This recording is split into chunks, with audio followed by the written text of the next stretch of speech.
Well, we start this half hour with the new coronavirus. Health professionals pointing to that old Ben Franklin saying this morning, an ounce of protection is worth a pound of cure. So that is the question. How do you protect yourself now that the coronavirus is hitting more places around the country? ABC's Zachary Keish is here with a look at your best bets for staying healthy. Good morning to you, Zachary. Eva, good morning to you as well. Experts are using the word inevitable when asked whether this virus will spread. That's why prevention has become such an important aspect of the response. Despite the unknowns, there are some steps you can take to protect yourself. With more presumptive cases of coronavirus hitting multiple states overnight, medical experts are now doubling down on preventative measures we all can take to reduce the chance of attracting the COVID-19 disease. It's more important than ever for people to practice good health habits. The virus is thought to spread mainly from person to person, either through close contact, meaning a range of about 6 feet, or through respiratory droplets produced when an infected person coughs or sneezes. While it's unknown how long the virus can survive on infected surfaces, officials aren't ruling out the spread if someone then touches their mouth, nose, or eyes. So things that people regularly touch tend to be doorknobs, keyboards, phones. Hand washing defeats all of that. With a vaccine still months away and millions of Americans heading back to work, the CDC still says the best way to prevent illness is to avoid being exposed with these tips. Wash your hands with soap for 20 seconds. Avoid touching your face. If you feel sick, stay home and commit to regular cleaning. At the start of your day, you want to wipe down your keyboard and wipe down your phone so it's clean at the beginning of the day. That's a good measure to take. Experts say the most important things we can do in preparation are the same things we do for a cold or flu season.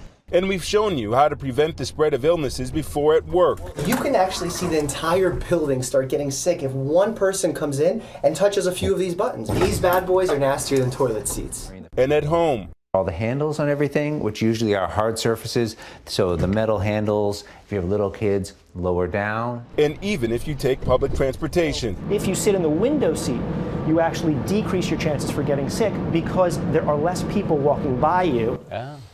The Surgeon General issued a stern message on Twitter saying, seriously, people, stop buying masks. They are not effective in preventing general public from catching coronavirus.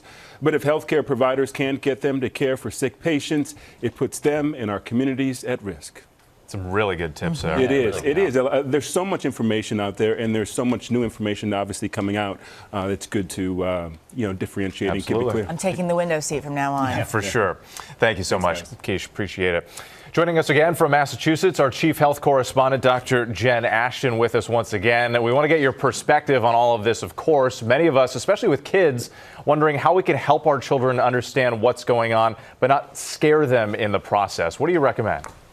Well, first thing is you have to find out what they know, Whit. You have to address this on an age-appropriate level, and we have to put things into context and reassure them.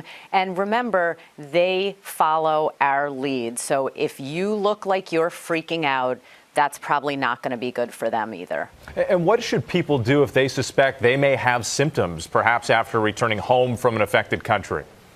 Well, I think the first thing is remember that we have a saying in medicine, common things occur commonly. So even if you've been traveling and you develop, a sore throat or a cough or a fever, you're more likely to have influenza with the new CDC estimated numbers just released on Friday, estimating 32 million cases here in the U.S. But coronavirus, especially if you've been traveling to one of the affected countries, should be on the list. So before just rushing into a hospital, you want to try to call your provider. If you don't have a regular provider, call the emergency room, the local health department, because what we want to do is balance taking care of someone who may be sick and lowering or minimizing risk to others. All right, Dr. Ashton, thank you again. Really appreciate it. Hi, everyone. George Stephanopoulos here. Thanks for checking out the ABC News YouTube channel. If you'd like to get more videos, show highlights, and watch live event coverage, click on the right over here to subscribe to our channel. And don't forget to download the ABC News app for breaking news alerts. Thanks for watching.